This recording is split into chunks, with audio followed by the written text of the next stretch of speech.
It's the beginning of a new year. And so if you're like me, you're restarting your Bible reading. And so you're at the beginning of the Bible in Genesis. So today, why don't we do chapter 1 of Genesis, verses 1 through 3. I picked these three verses because in the original Hebrew, it's one sentence.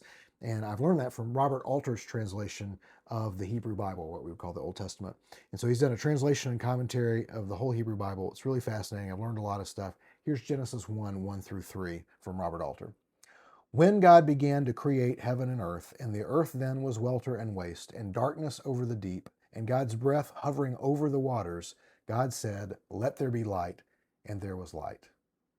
That's really cool. I like that translation. And he even says in the footnotes that in the Hebrew, it's actually more like God said, "Light be," and light be, indicating that exactly what God says is exactly what happens.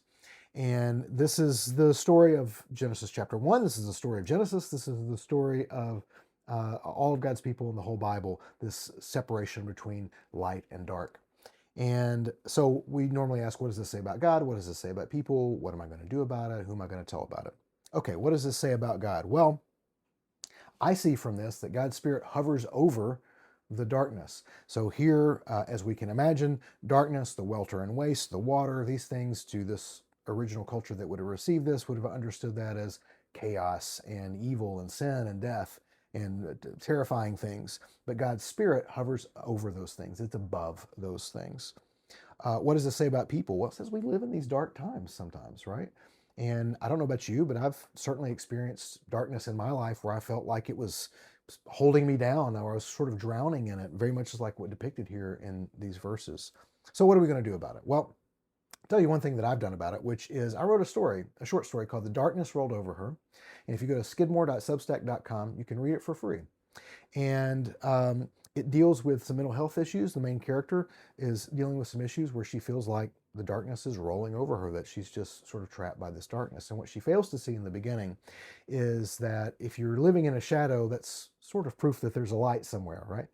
And so she just needs to be able to understand that God is there hovering over, above, overcoming these things.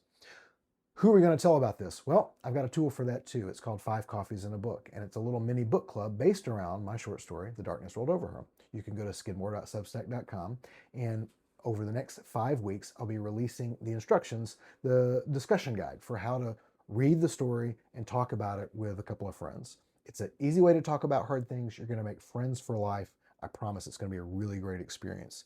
Go to skidmore.substack.com and subscribe for free, and you'll get them delivered to your inbox, or you can just go to the site there and view everything for free. I wanted to make it available so that you can encourage someone else that if they're living in darkness, there's something higher.